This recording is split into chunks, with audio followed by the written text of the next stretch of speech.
Hi పిల్లలు, ఎలా ఉన్నారు? బాగున్నారా? ఈరోజు మీకు చేపల ఇగురు చూపిస్తున్నాను. దానికి కావలసిన మసాలాలు చూడండి పిల్లలు. 5 ఉల్లిపాయలు, ఈ సైజులో ఉంటే చాలు. 5 ఉల్లిపాయలు, 2 టమాటాలు, చిన్న అల్లం, చిన్న ఎల్లుల్లిపాయ అంటే తెలుసు కదా, ఎల్లుల్లిపాయ, 1 టీ స్పూన్ జీలకర్ర, 1 టీ స్పూన్ గసగసాలు, చిన్న చెక్క, ఒక 6-7 లవంగాలు, ఒక 2 టీ స్పూన్లు ధనియాలు. ఇది ఇగురు. పులుసుకైనా సరే ఇదే మసాలా, పులుసుకైనా ఫ్రైకైనా ఇగురికైనా ఇదే మొత్తం మసాలా, ఇలాగే వేసుకోవాలి. ఇప్పుడు నేను ఈ మసాలాని గ్రైండ్ చేసుకొని మీ కూర వండి చూపిస్తాను.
చేపల్లో ఉప్పు, కారం, పసుపులు ఇవి కలపలేదు పిల్లలు. ఇట్లా వేసుకొని చూడండి, బాగుంటుంది.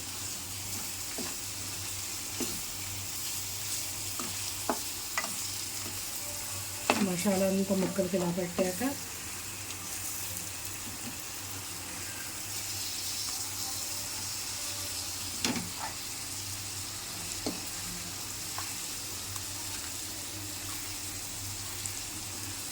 ఒక 5 నిమిషాలు ముక్కల్నిలాగా మగ్గనివ్వాలి. మూత పెట్టకూడదు.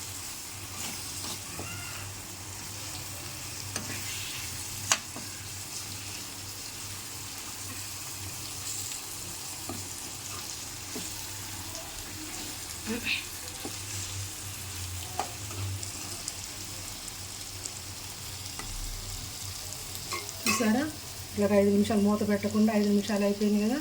ఇప్పుడు వాటర్ పోసుకుందాం. ముక్కలు మునిగేంతవరకు మీకు గ్రేవీ ఎక్కువ కావాలంటే కొంచెం వాటర్ ఎక్కువ పోసుకోండి, లేదు మామూలుగా కావాలంటే పోసుకోండి. నేను అటు ఇటు కాకుండా పోసుకుంటున్నాను.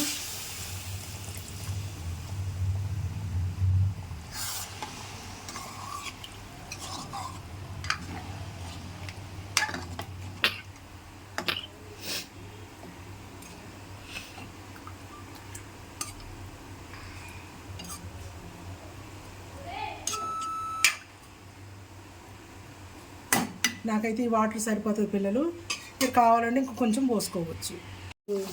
ఆయిల్ వచ్చింది కదా, ఇంకా అయిపోయింది. ఇప్పుడు కొంచెం గరం మసాలా వేసుకుందాం పైనుండి. ధనియాలు, లవంగాలు, యాలక్కాయలు ఇవన్నీ గరం మసాలా 1 టీ స్పూన్ పైనుండి కొత్తిమీర.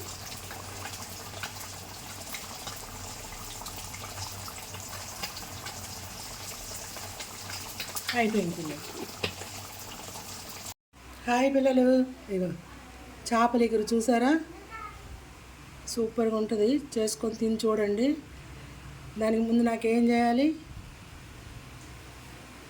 లైక్ చేయండి, షేర్ చేయండి, సబ్స్క్రైబ్ చేయండి, బెల్ కొట్టండి. ఓకేనా? సూపర్గా ఉంటుంది పిల్లలు. చేసుకొని తిని చూసి వావ్ అనండి. సరేనా? బాయ్.